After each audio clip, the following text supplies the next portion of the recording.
ಒಂದು ಯಾವುದಕ್ಕೆ micro finance ಅಂತಾರೆ, ಯಾವುದಕ್ಕೆ ಅನ್ನಲ್ಲ ಅಂತೇಳಿ ಏನು 50,000 ರೂಪಾಯಿ ಲಿಮಿಟನ್ನು 50,000 ರೂಪಾಯಿ ಲಿಮಿಟನ್ನು ಏನು ಫಿಕ್ಸ್ ಮಾಡಿದ್ರು, ಆ 50,000 ರೂಪಾಯಿ ಲಿಮಿಟಲ್ಲಿ ಇದು ಇಡೀ ಲ್ಯಾಪ್ಸಸ್ ಇರ್ತಕ್ಕಂಥದ್ದು ಕಾನೂನಿನ ಒಳಗಡೆ.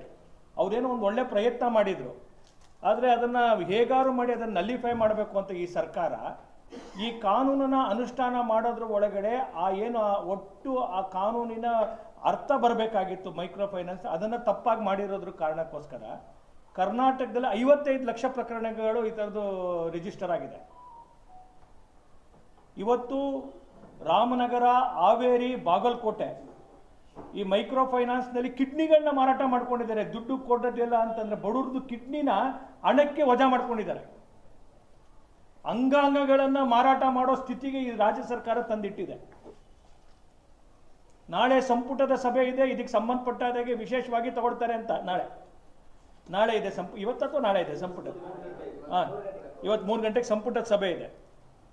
ಇದ್ರ ಬಗ್ಗೆ ಒಂದು ತೀರ್ಮಾನ ತೆಗೆದುಕೊಂಡಿಲ್ಲ ಅಂದ್ರೆ ಶಾಸಕರು ಹೇಳ್ದಂಗೆ, ಅಧ್ಯಕ್ಷರು ಹೇಳ್ದಂಗೆ ಬಿಜೆಪಿ ಕರ್ನಾಟಕದಲ್ಲಿ ಬಹಳ ದೊಡ್ಡ ರೀತಿಯ ಒಂದು ಹೋರಾಟವನ್ನು ನಾವು ರೂಪಿಸೋರಿದ್ದೀವಿ. ಇದಕ್ಕೆ ಏನು ಹಿಂದೆ ಆನ್ಲೈನ್ ಬ್ಯಾಂಕಿಂಗ್ ಅಲ್ಲಿ ಬೇರೆ ಬೇರೆ ಆದಂಥ ಸಂದರ್ಭದಲ್ಲಿ ಕೇಂದ್ರ ಸರ್ಕಾರ ಬಹಳ ತೀವ್ರವಾದಂಥ ಇದಕ್ಕೆ ಕಡಿವಾಣ ಹಾಕುವಂಥ ಕೆಲಸವನ್ನು ಮಾಡಿದ್ವಿ.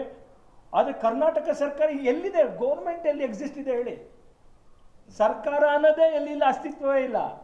ಆ ಕಾರಣದಿಂದ ಯಾವ ಕಾನೂನು ಕರ್ನಾಟಕದಲ್ಲಿ ನಡೀತಾ ಇಲ್ಲ.